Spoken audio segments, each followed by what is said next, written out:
Hello everyone, welcome back to my YouTube channel self study में एक बार फिर से आप सभी का स्वागत है। प्यारे बच्चों, आज मैं आपके सामने कक्षा 9वीं की जो हमारी हिंदी की पाठ्य पुस्तक है स्पर्श, जिसका चयन मैंने किया है, उसी पुस्तिका का जो 5वां पाठ है धर्म की आड़।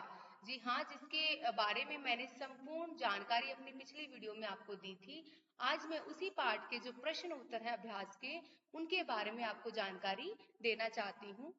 तो चलते हैं हमारे पाठ की तरफ। यहाँ पे पाठ में अलग अलग प्रकार के प्रश्न हैं वो दिए गए हैं। सबसे पहले हमें शब्दों के निर्धारण किए गए जो वर्ड्स हैं कि हमें कितने वर्ड्स में उसके जवाब देने हैं, उसको देखना है। उसके हिसाब से हमें प्रश्नों के उत्तर देने हैं। तो यहाँ पे पाठ के जो अभ्यास के प्रश्न उत्तर हैं, सबसे पहले मौखिक, जिनका हमें सिर्फ और सिर्फ 2 पंक्तियों में उत्तर देना है, मतलब हमें 2 लाइन में उसका जवाब देना है। आज धर्म के नाम पर क्या क्या हो रहा है। तो प्यारे बच्चों, मैंने जैसे कि आपको पाठ में भी बताया था कि धर्म के नाम पर लोग आपस में लड़ाइयाँ कर रहे हैं, एक दूसरे के साथ में बुरा व्यवहार कर रहे हैं। तो आप यहाँ पे लिख सकते हैं कि धर्म के नाम पर लोग एक दूसरे से झगड़ा करते हैं, एक दूसरे से बुरा व्यवहार करते हैं। तो इस प्रकार से आप अपने शब्दों में जो उत्तर है उसको लिख सकते हैं। धर्म के व्यापार को रोकने के लिए क्या उद्योग होना चाहिए, हमें ये बढ़ते हुए दंगे फसाद को रोकने के लिए हमें क्या करना चाहिए। तो सबसे पहले धर्म के व्यापार को रोकने के लिए हमें कुछ स्वार्थी लोगों के बहकावे में नहीं आना चाहिए और अपने विवेक विवेक यहाँ पे बुद्धि को बताया गया है कि अपने बुद्धि से, अपने विवेक से काम लेते हुए हमें धार्मिक उन्माद का विरोध करना चाहिए। जो धर्म के नाम पर दंगे फसाद होते हैं उनका विरोध करना है और अपनी बुद्धि का इस्तेमाल करना है। लेखक के अनुसार स्वाधीनता आंदोलन का कौन सा दिन सबसे बुरा था। तो अकॉर्डिंग टू दिस चैप्टर आपको बताना है कि लेखक ने वो कौन सा दिन था जो सबसे बुरा बताया है स्वाधीनता आंदोलन के दौरान। तो आजादी के आंदोलन के दौरान सबसे बुरा दिन वह था जहां पर लोगों के खिलाफत मुल्ला मौलवियों और धर्मचारियों की को आवश्यकता से अधिक महत्व दिया गया। जहां पर मतलब जब हम आजाद हुए स्वाधीनता के बाद, सबसे ज्यादा धर्म को बहुत ज्यादा मतलब ये जो मौलवी हैं या फिर धर्माचारी हैं, इनको बहुत ज्यादा एक आवश्यकता होती, उससे ज्यादा उनको इम्पोर्टेंस दी गई। तो वो दिन हमारे लिए सबसे बुरा था। साधारण से साधारण आदमी तक के दिल में क्या बात अच्छी तरह से बैठी हुई है। तो मैंने आपको बताया था कि साधारण से साधारण जो व्यक्ति है वो क्या सोचता है कि हम अपने धर्म को लेकर किसी की जान दे भी सकते हैं और किसी की जान ले भी सकते हैं। तो उनके लिए अपने धर्म की रक्षा करना ही सब कुछ है। नेक्स्ट जो प्रश्न 5 है, धर्म के स्पष्ट चिन्ह क्या है। तो हमें कैसे पता चलेगा कि ये हमारा धर्म है, उसके सिंबल क्या है। तो धर्म के जो स्पष्ट चिन्ह है, शुद्ध आचरण और सदाचार, हमेशा दूसरों की भलाई करना, मौलवियों और धर्माचार्यों की आवश्यकता से अधिक महत्व दिया गया था। तो यहाँ पे उस चीज के लिए कोई इम्पोर्टेंस नहीं दी गई कि कौन से धर्म को ज्यादा इम्पोर्टेंस दी गई है। यहाँ पे सिर्फ और सिर्फ हमें चिन्ह बताने हैं कि हमारा शुद्ध आचरण और सदाचार है वो हमारे धर्म का स्पष्ट चिन्ह है। निम्नलिखित प्रश्नों के उत्तर 25 से 30 शब्दों में दीजिए। तो यहाँ पे जो वर्ड्स है हमें 25 से 30 शब्दों में उस जवाब में हमें लिखने हैं। तो उससे ज्यादा हमें यहाँ पर सेंटेंस क्रिएट नहीं करने। जितना हो सकता है आप शब्दों की लिमिटेशन को देखकर ही आपको जवाब देने हैं। अदरवाइज क्या होता है, जो हमारा पेपर है वो कंप्लीट नहीं हो पाता और टाइम अप हो जाता है। तो चलते हैं नेक्स्ट प्रश्न की तरफ। चलते पुर्जे लोग जो धर्म के नाम पर क्या करते हैं। अच्छे खासे लोग जो चलते हैं वो धर्म के नाम पर क्या करते हैं। चलते पुर्जे लोग धर्म के नाम पर मूर्ख और सीधे लोगों के उत्साह शक्ति का दुरुपयोग करते हैं। जिन लोगों को थोड़ा बहुत एजुकेशन की नॉलेज है या फिर पढ़े लिखे हैं, वो लोग क्या करते हैं, दूसरे लोगों को मूर्ख बनाते हैं, उनका दुरुपयोग करते हैं। इसलिए कहते हैं कि ताकि वो क्यों करते हैं ऐसा, क्योंकि उनका अपना जो काम है वो आसान हो जाए, अपना जो बड़कपन है और नेतृत्व है वो कायम रहे, लोग उनको वो दर्जा दें, उनका मान सम्मान करें। इसलिए वो दूसरों को मूर्ख बनाने के लिए उनका प्रोत्साहन करते हैं, उनको मूर्ख बनाते हैं।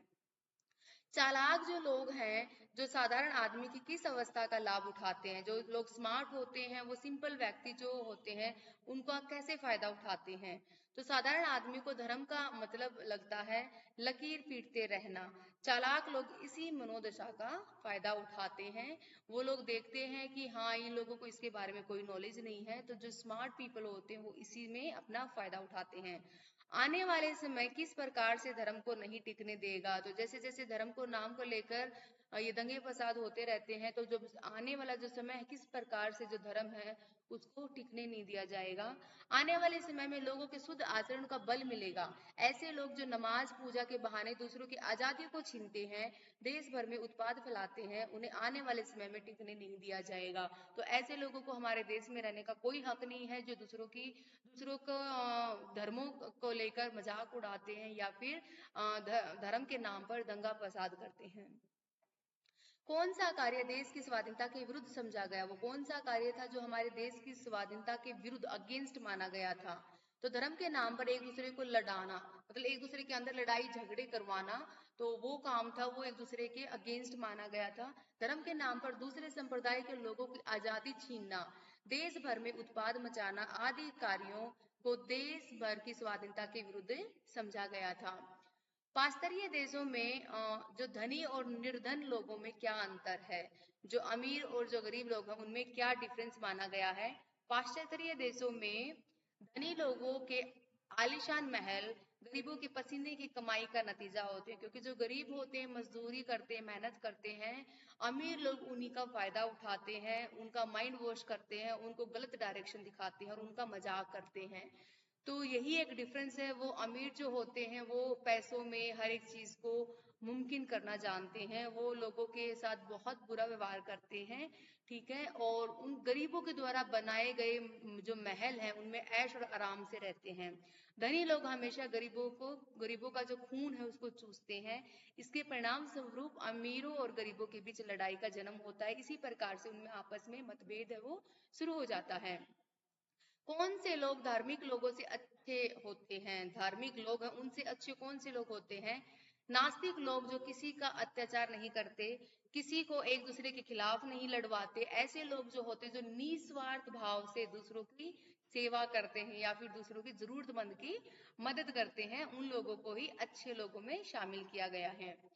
निम्नलिखित प्रश्नों के उत्तर 50 से 60 शब्दों में दीजिए। यहाँ पे हमें जो शब्दों की लिमिटेशन है वो 50 से लेकर 60, 50 से 60 तक रखनी है, ठीक है। चलते हैं मैं हमारे पहले प्रश्न की तरफ। धर्म और ईमान के नाम पर किए जाने वाले भीषण व्यापार को कैसे रोका जा सकता है? जो धर्म और ईमान के नाम पर लोग क्या करते हैं, भीषण व्यापार करते हैं, आपस में बिजनेस के जैसे उसको मानते हैं, तो उसको हम कैसे रोक सकते हैं? क्योंकि जो अमीर होते हैं वो धर्म का नाम लेकर गरीबों को आपस में लड़ाते हैं, ठीक है, और वो अपना काम निकालते हैं। तो इस ऐसी कंडीशन में हम उसको कैसे बढ़ावा देने से रोक सकते हैं? धर्म और ईमान के नाम पर किए जाने वाले भीषण व्यापार को रोकने के लिए धर्म की उपासना सही तरीके से करनी होगी। धर्म की उपासना के मार्ग में कोई खलल ना हो, प्रत्येक व्यक्ति को अपने धर्म का आचरण करने में आजादी हो। धर्म को ऐसा जरिया बनाना होगा जिससे आप ईश्वर से साक्षात्कार कर सकें, आत्मा को शुद्ध करके और उसे ऊंचा उठा सकें। आप दूसरों को ही अपना धर्म पालन करने से ना रोके। ऐसा नहीं होना चाहिए कि आप कोई दूसरे धर्म के हो, मैं किसी दूसरे धर्म से हूं, तो मैं लोगों को एक दूसरे के धर्म के बातें करने या फिर एक दूसरे के धर्म को अपनाने से रोकूं। नहीं, सबका अपना अपना धर्म है, बट हमें अपने धर्म को पहचानना होगा कि हमारे धर्म में हमारा क्या कर्तव्य है, हमें क्या करना चाहिए, ठीक है। बुद्धि की मार के संबंध में लेखक के क्या विचार हैं? तो लेखक ने जो बुद्धि की मार यहाँ पे जो वर्ड्स दिए गए हैं, जो शब्द लिखे हैं, वो उनका क्या कनेक्शन है, वो क्या कहना चाहते हैं इनके माध्यम से? जब कोई व्यक्ति साधारण मनुष्य के धर्म की आड़ में लड़वाता है तो वह बुद्धि की मार होती है। इस स्थिति में लोगों की बुद्धि पर पर्दा डालकर पहले ईश्वर और आत्मा का स्थान अपना ले लिया जाता है। मतलब जो एक साधारण व्यक्ति होता है, जो भगवान और ईश्वर में मतलब आस्था रखता है, कुछ लोग ऐसे होते हैं वो सबसे पहले वो इमोशनली लोगों को ब्लैकमेल करते हैं, वो इमोशनली लोगों से अटैच होते हैं, ठीक है, और वो जो धर्म की जगह होती है वो अपने आप को उस जगह पर ले आते हैं, ठीक है, ताकि लोग उनकी बातें मानना शुरू करें। उसके बाद धर्म, ईमान, ईश्वर और आत्मा के नाम पर लोग आपस में लड़वाना शुरू कर देते ताकि वो अपना स्वार्थ सिद्ध कर सके, जो अपना जो स्वार्थ है वो लोगों से निकाल सके, ठीक है। लेखक की दृष्टि में धर्म की भावना कैसी होनी चाहिए? लेखक का मानना है कि धर्म हमारा है, उसको लेकर हमारी भावना कैसी होनी चाहिए? लेखक के हिसाब से धर्म की उपासना के मार्ग में कोई रुकावट नहीं होनी चाहिए। प्रत्येक व्यक्ति अपने हिसाब से धर्म की भावना जगाने के लिए स्वतंत्रता होनी चाहिए। हर एक व्यक्ति को आजादी है अपने धर्म को अपनाना या फिर अपने धर्म को अपने तरीके से मानना, उसकी पूजा पाठ करना, उसकी साधना करना। ठीक है, धर्म एक साधन है जो मन का सौदा ईश्वर और आत्मा के बीच के संबंध स्थापित हो, जिससे आत्मा शुद्ध हो। कोई भी व्यक्ति दूसरों के धर्म में खलल न डाले। विभिन्न प्रकार के धर्मों में लोगों को आपस में टकराव से बचना चाहिए। अलग अलग धर्मों के लोग हमें मिलते, लेकिन हमें कभी भी किसी भी के धर्म को लेकर गलत नहीं बोलना है। हमें अपने धर्म को कैसे अपनाना है, हमें उसके ऊपर विचार विमर्श करने चाहिए, ना कि हमें दूसरों के धर्म को लेकर कुछ अपशब्द बोलने चाहिए। ठीक है, महात्मा गांधी के धर्म संबंधी विचारों पर प्रकाश डाले। यहाँ पे हमें बताना होगा कि महात्मा गांधी जी के धर्म को लेकर क्या विचार हैं। ठीक है, महात्मा गांधी जी ने धर्म को हर जगह स्थान देते हैं। वो बिना धर्म के एक कदम भी चलने को तैयार नहीं होते। महात्मा गांधी के लिए धर्म का मतलब ऊंचे उदार आदर्श से हुआ करता था। वे सभी धर्म को सम्मान भाव से देखते थे। उनका मानना था कि सभी धर्म है वो इक्वल है, वहां पे कोई भी किसी भी प्रकार का भेदभाव नहीं होता।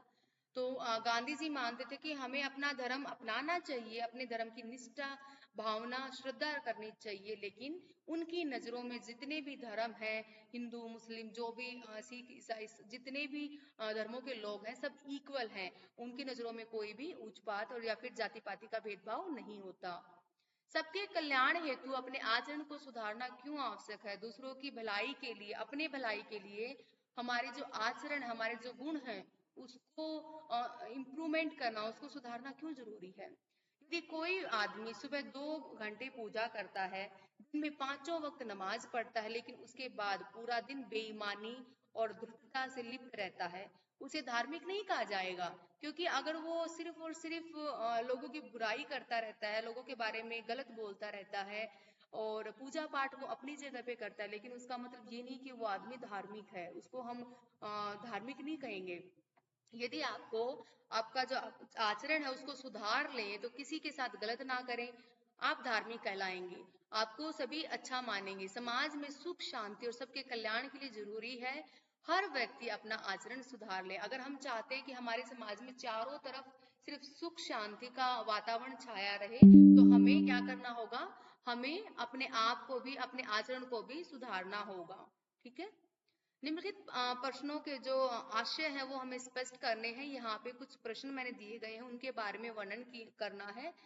तो इस प्रकार से प्यारे बच्चों, मैंने अभ्यास के जितने भी प्रश्न होते थे सबके बारे में आपको संपूर्ण जानकारी दी है। अगर आपको इस पाठ से रिलेटेड कोई भी डाउट है, कोई भी संदेह है, तो आप बेझिझक मुझे कमेंट एरिया में कमेंट करके बता सकते हैं, ताकि मैं आपके जो डाउट है उनको दूर कर सकूं। और जल्द ही मिलते हैं आपसे हमारे आने वाले अगली वीडियो में अगले पार्ट के साथ में। तब तक के लिए प्यारे बच्चों, धन्यवाद।